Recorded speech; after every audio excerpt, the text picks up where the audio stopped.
cauliflower into bite-sized pieces, and I'm putting it into the food processor. I'm not going to process it all the way, though, because I don't want it to be cauliflower mashed potatoes. So. They're doing a lot with cauliflower now. Oh right? yeah, You see it all cauliflower over the place. pizza, all kinds of stuff. What's so good about cauliflower? We're talking It's about got, the greens. it's but got a what's- good, it's got a good texture, and it's not bad. Doesn't have You carbs. can use it for things. It has a lot of nutrition, a lot of vitamins and minerals. It's got choline in it. Choline is excellent for the brain. And a lot of the health experts say, oh, well, we need eggs to get our choline. But actually, there's too much choline in eggs, and eggs are also really high in saturated fat and cholesterol, which we definitely don't need, and they're extremely acid forming. So cauliflower is alkaline forming, and our blood as human beings is slightly alkaline. So this is a fantastic food to eat, cauliflower. So I'm going to take the cauliflower, and I am going to pour it into a bowl. And that's my rice. I want to make sure that I don't process it too much, because then it will turn into cauliflower mashed potatoes. And I do have a recipe for cauliflower mashed potatoes, which is delicious. If you warm that up, would that turn into mashed potatoes? You could even warm it slightly. In the wintertime, I put it in my dehydrator. I have a dehydrator that warms things at a lower temperature. When you keep it at a lower temperature, like below 118 degrees, it preserves the nutrients. It gets crunchy? I wouldn't say it gets crunchy, but it gets nice and warm and just tastes like, it really does taste like a rice. So I took the cauliflower out.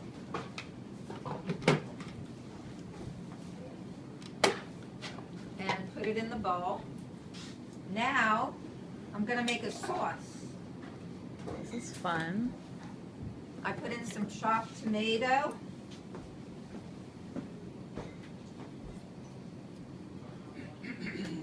And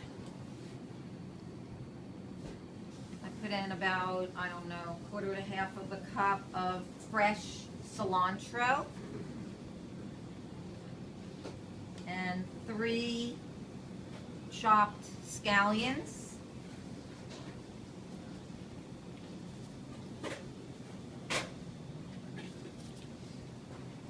Do you have a YouTube channel? I do have a YouTube channel. My YouTube channel is Super Healthy Children. And that's my website also, Super Healthy Children.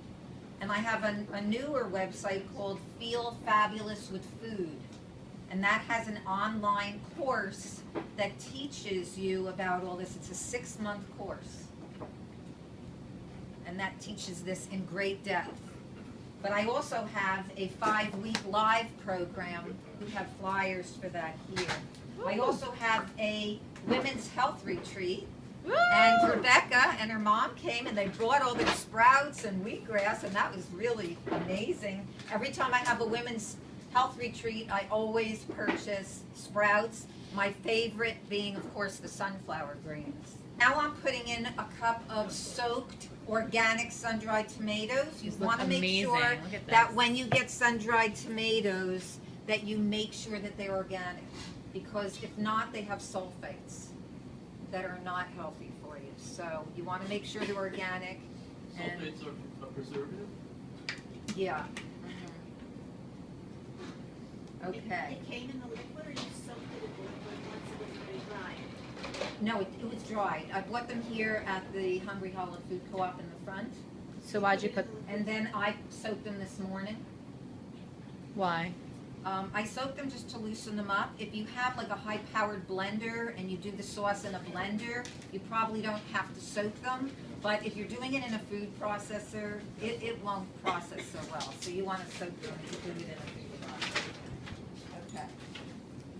So, What's the problem with sulfates in the diet?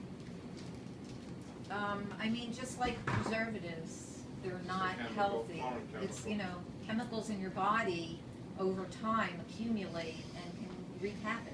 That's what they put in Fruit, dried, meats. Dry meats fruit? too, like hot dogs, that's sulfate? Oh, yeah. Wine, plasmids, and It's not good. Dried fruit. dried fruit. Not all, but You have to It's be careful organic, with a dried lot of the fruit, maybe dried not. fruit. if it's organic, it wouldn't have. Yeah. Right. The organic sun-dried tomatoes don't have that. So is the problem with the preservation? Do they go bad quicker without the preservatives?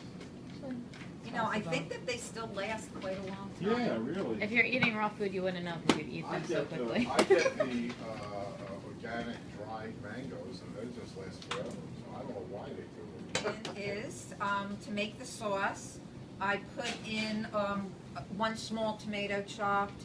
I put in a whole avocado chopped. I put in 3 scallions chopped, like 1/4 to 1/2 cup of fresh cilantro. Anybody who wants the recipe, I'll be glad to send you the recipe. You can just put your email down. I'll pass this around. Beth already gave me hers. I'll be glad to send you the recipe. I have a thing that I put in was cumin. I put in a teaspoon of cumin, and we'll see if it needs more. And the lime also is really nice in this recipe. So you see how I have this really nice chunky sauce? It's like super yummy. Sometimes I fall in love so much with the sauce that I end up eating the sauce. So Avocado. it's really delicious. So now I'm gonna take the sauce and I'm gonna mix it with my cauliflower rice. This looks so good. It's good. And that's the whole trick, is it's actually good. Yeah, joke's on you. Like, it tastes good. Yeah. Do you use oils? And it's filling. Good question. Do you use oils? I do not use oil because oil is a highly processed food, and also a small amount of oil is a large amount of fat. And so I don't use oil. I don't think a small amount is harmful, but I don't use it in my recipes. There's natural oils Yeah, that's in the the whole, avocado. that's the whole thing. The avocado was. You don't need There's it. natural Between oils in the coconut and avocado. avocado. There's natural oils in nuts. You know, I eat Seeds. walnuts. I eat all kinds of nuts. And I'm getting plenty of natural oils without having to add anything processed to my diet. I have a recipe book called Raw Vegan Recipe Fun for Families, and it's Really good. all simple recipes, no oil. So I'm just And that's scraping helpful this out. because when you're trying to eat this way, you're always every day, what am I going to eat? So it's really nice to look at it, refer back to a recipe There's book. certain- Pots and pans and scrape From oily, grease. greasy stuff. Right. Yeah. Life becomes easy. My son had life-threatening asthma. That's how I got into this. Everything can just be rinsed off instead of- In 1990, my son had very severe asthma, and I was able to heal him 3 years later. In 1994, I was able to help him to heal through green juicing and raw food. All of this kind of food, the sprouts, the microgreens, big green salads, green juices, Can you and imagine lots how many of kids fun, are suffering with asthma? lots of fun entree recipes like this, cauliflower rice. I have so many recipes. Like I have one, I have burrito recipes. Like you can do anything with raw food that you do with cooked food. So what was it that he was reacting to in the environment from the asthma that the food solved? Well, certainly the dairy. Dairy was the main culprit. Ding, ding, ding, ding, ding. Wheat, Dairy's bad. like wheat today, you know, it's mostly processed. And many people have reactions to it. Somewhere like 50% of the population has a wheat allergy. And certainly dairy is one of the most mucus-forming foods that you could eat. So, you know, And he had a mucus inflammatory. condition. And he healed in about 10 months after going to this lifestyle, going to a raw food lifestyle.